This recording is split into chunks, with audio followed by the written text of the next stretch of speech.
नमस्कार दोस्तों, मैं रंजीत प्रसाद आप सभी का स्वागत करता हूं अपने YouTube channel Ranjit Prasad CNC basic पर। दोस्तों, आज का वीडियो का टॉपिक है calculation of radius value on OD, यानी कि यदि OD पर यदि कोई हमें रेडियस वैल्यू ज्ञात करना हो तो हम उसको किस तरह से कैलकुलेट करेंगे, उसी के बारे में आज हम फुल डिस्कस करेंगे। तो दोस्तों, ज़्यादा वक्त जाया ना करते हुए चलिए वीडियो स्टार्ट करते हैं। दोस्तों, ये ड्राइंग आप लोगों को साफ साफ दिखाई दे रहा है, जो कि इसका रेडियस R5 का दिया हुआ और इसका रेडियस R15 का दिया हुआ, और यहाँ से यहाँ तक इसका डाया 25 दिया हुआ और यहाँ से यहाँ तक इसका डाया 10 दिया हुआ। यहाँ से यहाँ तक इसका लेंथ 15 दिया हुआ और यहाँ से यहाँ तक ये लेंथ नहीं पता, यहाँ कैलकुलेट करने, और यहाँ से यहाँ तक इसका लेंथ 5 दिया हुआ और यहाँ से यहाँ तक ये लेंथ हमें नहीं पता, इसको कैलकुलेट करना। यदि इस तरह से ड्राइंग में दिया हो हम इसको वैल्यू किस तरह से कैलकुलेट करेंगे, आइए देख लेते हैं। दोस्तों, आप लोगों को पता है यहाँ पे R5 का रेडियस दिया हुआ, यानी कि जब अपना टूल स्टार्ट होगा, यानी कि x0 और z0, क्योंकि ये अपना सेंटर पॉइंट है, इसलिए यहाँ पे x0 और z0 से अपना टूल स्टार्ट होगा, ठीक है। और यहाँ से रेडियस बढ़ाते हुए यहाँ तक आएगा, ठीक है। ये z में उतना ही जाएगा जितना कि रेडियस का वैल्यू रहता है, यानी कि यहाँ पे R5 का रेडियस दिया हुआ, यानी कि z का वैल्यू कितना हो जाएगा, 5 हो जाएगा, यानी कि ये रेडियस बनाते हुए 5z में 5 यूनिट तक अंदर जाएगा, ठीक है। दोस्तों, यहाँ तक क्लियर हो गया। अब देखिए, अभी इसका लेंथ हमें कैलकुलेट करना है। इसका लेंथ कैलकुलेट करने के लिए यहाँ पे देखिए, इसका डाया कितना दिया हुआ, 10 दिया हुआ और इसका डाया 25 दिया हुआ। तो इसके लिए हम क्या करते हैं कि यहाँ पे डॉटेड लाइन ड्रॉ कर देते हैं, ठीक है। इस तरह से डॉटेड लाइन ड्रॉ कर देंगे। अब देखिए, जब ये 10 है, इसका मतलब है कि यहाँ से यहाँ तक ये भी 10 हो गया, ठीक है। जब 25 में 10 को माइनस करते हैं तो कितना आ जाएगा, 15 हो जाएगा। 15 हो जाएगा, इसका मतलब ये हुआ कि 7.5 यहाँ पे हो जाएगा, यानी कि यहाँ से यहाँ तक 7.5, ठीक, यहाँ से यहाँ तक ये भी 7.5 हो जाएगा, ठीक है। अब देखिए, ये 7.5 और ये 7.5 ये दोनों मिलकर के 15 हो जाता, 15 प्लस 10 मिलकर के 25 हो जाएगा, ठीक है। दोस्तों, यहाँ तक क्लियर हो गया। अब देखिए, यहाँ पे R15 का रेडियस बना, यानी कि जब इसको डायमेट्रिकली हम बनाएंगे तो ये 30 का रेडियस बनेगा और यहाँ पे डाया दिया हुआ 25। इसका मतलब ये हुआ कि 25 डाया हुआ 30 का रेडियस बनाए, यानी कि ये सेंटर आउट है, ठीक है। तो जब इस तरह से दिया हो, इसको किस तरह से कैलकुलेट करेंगे, देखिए यहाँ पे इस तरह से एक लाइन इस तरह से ड्रॉ कर लेते हैं, क्योंकि ये अपना सेंटर लाइन है और ये अपना सेंटर पॉइंट है, यानी कि इस रेडियस का सेंटर पॉइंट ये हो, ठीक है।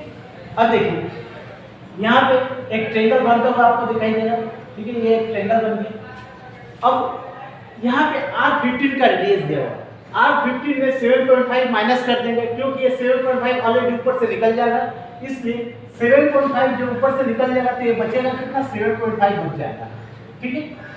अब देखिए, यहाँ पे ट्रायंगल बन गया और आप लोगों को पता है कि सेंटर पॉइंट से सर्कमफेरेंस तक कोई भी लाइन टच करता है वो रेडियस के बराबर ही होता है, यानी कि यहाँ पे रेडियस 15 दिया हुआ, यानी कि ये भी 15 हो जाएगा, ठीक है। अब देखिए, यहाँ पे ये ट्रायंगल बन गई, इस ट्रायंगल को हम यहाँ पे बाहर में ड्रॉ कर देते हैं,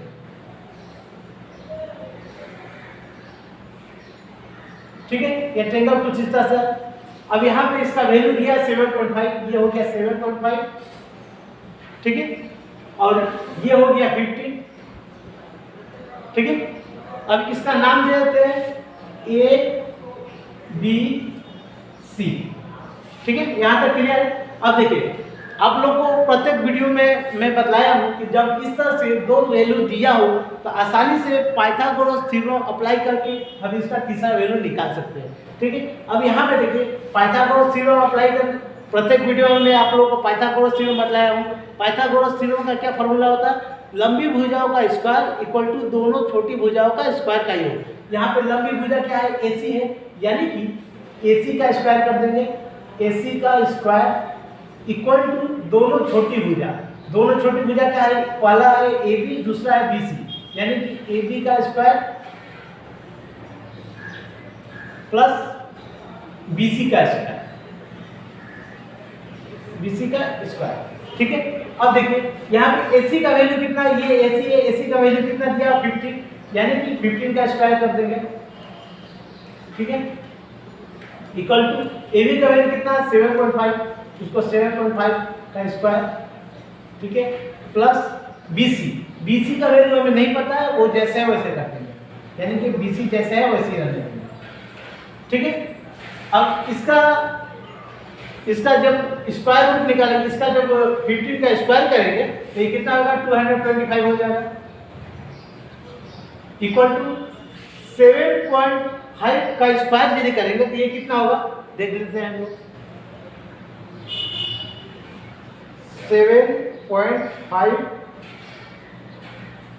ये हो गया 56.25, ये हो गया 56.25, ठीक है, प्लस BC जैसे वैसे कर देंगे, BC जैसे वैसे ही लिखिए, ठीक है। अब देखिए यहाँ पे 225 बीच में इक्वल टू है, यानी कि 56.25 इस साइड में आएगा तो ये माइनस हो जाएगा, यानी कि जब 225 में 225 माइनस 56.25 को माइनस करेंगे, 56.25 को माइनस करेंगे तो कितना आ जाएगा 168.75, यानी ये हो गया 168.75 इक्वल टू BC स्क्वायर, ठीक है। अब यहाँ पे देखिए ये BC का स्क्वायर, यहाँ पे स्क्वायर हटाने के लिए यहाँ पे अंडर रूट देंगे, यहाँ पे अंडर रूट जब देते हैं तो 168.75 इक्वल टू, अब ये BC का स्क्वायर हट गया, यानी कि सिर्फ BC हो गया, ठीक है। अब इसका अंडर रूट जब निकालेंगे, इसका अंडर रूट निकाल के देख लेते हैं कितना आएगा, अंडर रूट 168.75 इक्वल टू ये आ गया 12.99 इक्वल टू BC। इसका मतलब ये हुआ कि BC का वैल्यू हुआ 12.99, ठीक है। यहाँ पे BC कौन सा है, BC ये है, यानी इसका वैल्यू हो गया 12.90, ठीक है। और ये BC यहाँ पे कौन सा है, ये है BC, यानी कि ये हो गया 12.99, ठीक है, इसका वैल्यू, यानी कि यहाँ से यहाँ तक, यानी ये लेंथ, इसका लेंथ कितना है हम लोगों ने निकाला 12.99, यानी कि ये हो गया 12.99, ठीक है, 12.99, यहाँ तक क्लियर हो गया। अब देखिए यहाँ पे हम लोगों ने सारा वैल्यू कैलकुलेट कर लिया, ठीक है। अब इसी वैल्यू के माध्यम से अब हम लोग इसका कोऑर्डिनेट निकालेंगे। कोऑर्डिनेट सबसे पहले कोऑर्डिनेट निकालने से पहले हम लोग देख लेते हैं कि इसमें टोटल कितने कोऑर्डिनेट है। देखिए यहाँ पे 1 2 3 4 5, यानी कि हमें टोटल 5 कोऑर्डिनेट निकालने हैं, ठीक है।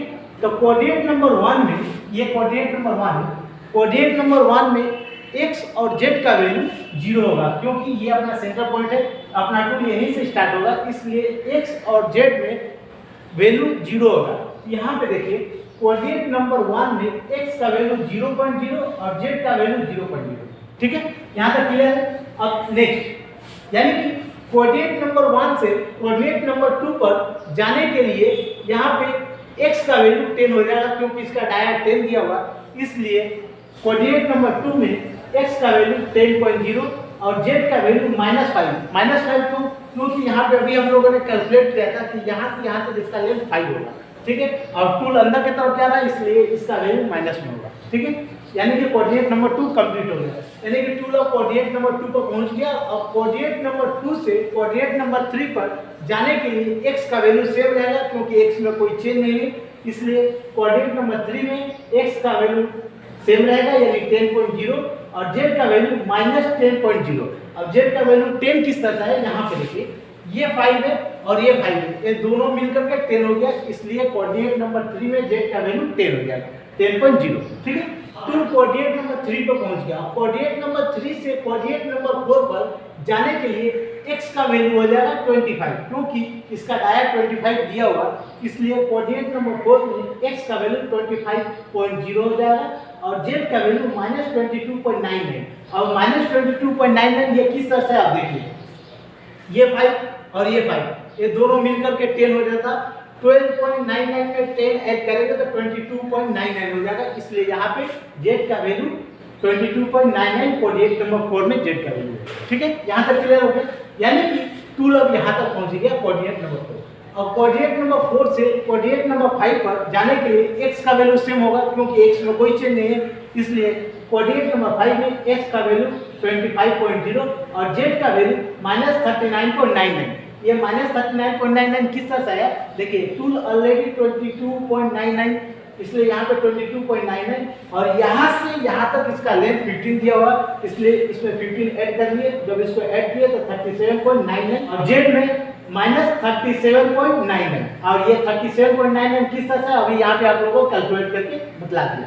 ठीक है दोस्तों, तो आशा करता हूँ कि इस वीडियो के माध्यम से आप लोगों को बहुत अच्छी तरह से समझ में आ गया होगा कि यदि इस तरह से ड्राइंग दिया हो तो इसका वैल्यू हम किस तरह से कैलकुलेट करेंगे। तो दोस्तों, यदि वीडियो अच्छा लगा तो एक लाइक जरूर कीजिएगा और यदि आप मेरे नए व्यूअर हैं तो चैनल को सब्सक्राइब कीजिएगा। इसी के साथ मिलते हैं नेक्स्ट वीडियो में, तब तक के लिए जय हिंद।